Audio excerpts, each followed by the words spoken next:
السلام علیکم ورحمۃ اللہ وبرکاتہ۔ اس وقت میں آپ کے سامنے سورہ لقمان کی آیت نمبر 10 اور 11 کا ترجمہ لے کر حاضر ہوں۔ سماعت فرمائیے۔ اعوذ باللہ من الشیطان الرجیم، بسم اللہ الرحمن الرحیم۔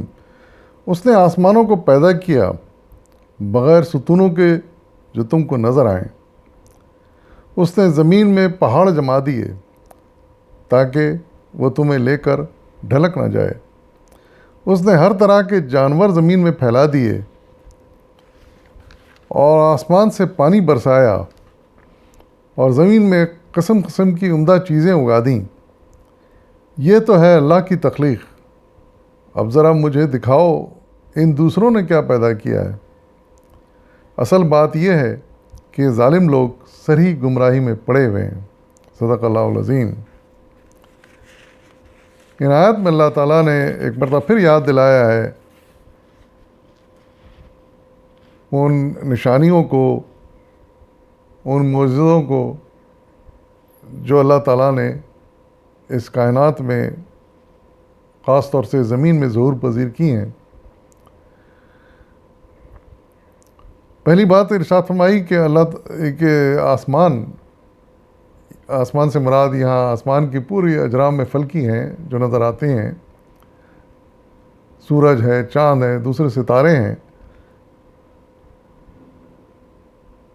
ہم یہ جانتے ہیں کہ یہ بغیر کسی سہارے کے یہ اپنی جگہ موجود ہیں اور ایک غیر مرئی طاقت ان کو تھامے ہوئے۔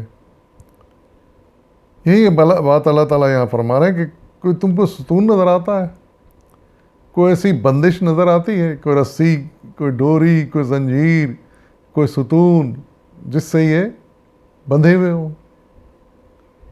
ہم روز دیکھتے ہیں کہ ہمارے سروں کے اوپر سورج نظر آتا ہے، ہم دیکھتے ہیں کہ چاند نظر آتا ہے، ستارے نظر آتے ہیں، لیکن ایسا کبھی نہیں ہوتا کہ یہ چاند اور ستارے یا سورج ہمارے زمین پر گر جائے اور ہمیں تباہ و برباد کر دے۔ تو یہ ایک اللہ تعالیٰ کی عظیم الشان قدرت کا مظاہرہ ہے یا نہیں ہے؟ پھر دوسری بات ارشاد فرمائی گئی کہ زمین میں پہاڑ جما دیے تاکہ وہ تمہیں لے کر ڈھلک نہ جائے۔ یہ بات اس سے پہلے بھی آیت میں اللہ تعالیٰ ارشاد فرما چکے ہیں اور یہاں اسے دہرایا جا رہا ہے کہ زمین میں جو پہاڑ جما دیے ہیں وہ بے مقصد نہیں جمائے گئے ہیں۔ اس کا سائنسی مطالعہ بھی کیا گیا ہے تو یہ بات ثابت ہو گئی ہے کہ پہاڑ بڑے حساب سے اور بڑے مضبوطی سے یہ جمائے گئے ہیں جو زمین کا بیلنس قائم کیے ہوئے ہیں۔ تو یہ بھی خدا کی قدرت کا ایک بہت بڑا مظاہرہ ہے۔ پھر تیسری بات فرمائی گئی کہ زمین میں ہر طرح کے جانور پھیلا دیے۔ یہ بھی ہم جانتے ہیں اور آئے دن ہم نئے نئے جانوروں سے متعارف ہوتے ہیں۔ سائنسدان جیسے جیسے مطالعہ کر رہے ہیں سمندروں کا، جنگلات کا، بے حساب جانور آج تک انسان دریافت کر چکا ہے۔ جو پرندوں میں بھی ہیں، چوپایوں میں بھی ہیں، سمندروں میں بھی ہیں، یعنی بے حساب۔ صحیح معنوں میں ان کی فہرست بھی آج تک مرتب نہیں ہو سکی۔ اور پھر بھی مزید مطالعہ کرتے ہیں، جب سمندر کے اندر گہرائی میں جاتے ہیں تو اور بھی نئے نئے جانور دریافت ہوتے ہیں۔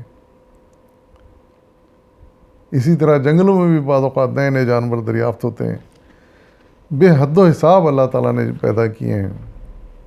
اور پھر فرمایا گیا اگلی نشانی کے طور پر اللہ تعالیٰ کی کہ آسمان سے اللہ تعالیٰ نے پانی برسایا اور مختلف طرح کی نباتات اگا دیں۔ یعنی صرف جانور ہی نہیں بے حساب پیدا کیے بلکہ نباتات، پودے، پھل، پھول، یہ بھی بے حساب پیدا کیا اللہ تعالیٰ نے۔ ایک سے بڑھ کے ایک نوع، ان کے ٹائپ، ان کے رنگ، ان کے ذائقے، ان کے فائدے اللہ تعالیٰ نے ان میں ڈال دیے ہیں۔ اور یہ سب اس لیے ہوتا ہے کہ پانی برستا ہے اللہ تعالیٰ کی، وہ بھی اللہ کی نعمت ہے کہ پانی برستا ہے، بارش ہوتی ہے تو یہ چیزیں پھلتی پھولتی ہیں۔ پھر ان سب کو بتانے کے بعد اللہ تعالیٰ ایک سوال کر رہے ہیں کہ یہ سب تو اللہ نے پیدا کیا ہے، یہ تو سب جانتے ہیں اور قائل ہیں اس بات کے، اب یہ بتاؤ کہ یہ جو دوسرے شریک تم نے بنا رکھے ہیں، مخاطب کر کے اللہ تعالیٰ مشرکین سے کہہ رہے ہیں کہ اب ذرا بتاؤ کہ انہوں نے کیا پیدا کیا ہے۔ حقیقت ہے کہ یہاں آ کے پھر لاجواب ہو جاتے ہوں گے، ہو جانا چاہیے کہ کوئی شریک جن کو کہ یہ گڑھ لیا ہے، انہوں نے مان لیا ہے، تصور کر لیا ہے، اس دنیا میں کوئی ایسا شریک نہیں ہے جس کو یہ بناتے ہیں اور اس نے کوئی چیز دنیا میں پیدا کی ہو، چھوٹی سے چھوٹی کیا، بڑی سے بڑی کیا، کوئی چیز انہوں نے پیدا نہیں کی۔ دنیا میں جو چیزیں ہیں وہ ابتدا سے اللہ تعالیٰ نے ہی پیدا کی ہیں اور وہی ان کو پیدا کیے چلا جا رہا ہے اور قیامت تک کرتا رہے گا۔ پھر اس بات کا خلاصہ اللہ تعالیٰ اس طرح کرتے ہیں کہ اصل بات یہ ہے کہ ظالم لوگ سری گمراہی میں پڑے ہوئے ہیں۔ حقیقت ہے کہ بہت بڑی گمراہی، نہیں تو پھر اور کیا ہے۔ ایک جو چیز ایک حقیقت ہے جس کو مانتے بھی ہیں، پھر بھی اس کے خلاف عقیدے رکھنا، اس کے خلاف عمل کرنا، یہ گمراہی نہیں تو اور کیا ہے۔ انسان کو چاہیے کہ اس گمراہی سے باز آ جائے، اس بات کو مان لے کہ خالق کائنات ہی ہے جس نے سب کچھ پیدا کیا، تو ہمیں اسی کی عبادت کرنی ہے، اسی کے آگے جھکنا ہے، اسی سے ڈرنا ہے، اسی سے توقع لگانی ہے، اسی سے بہتری کی دعا کرنی ہے۔ اللہ تعالی ہم سب انسانوں کو اس بات کی توفیق عطا فرمائے کہ ہم اس قادر مطلق اللہ جل جلالہ جل شانہ ذوالجلال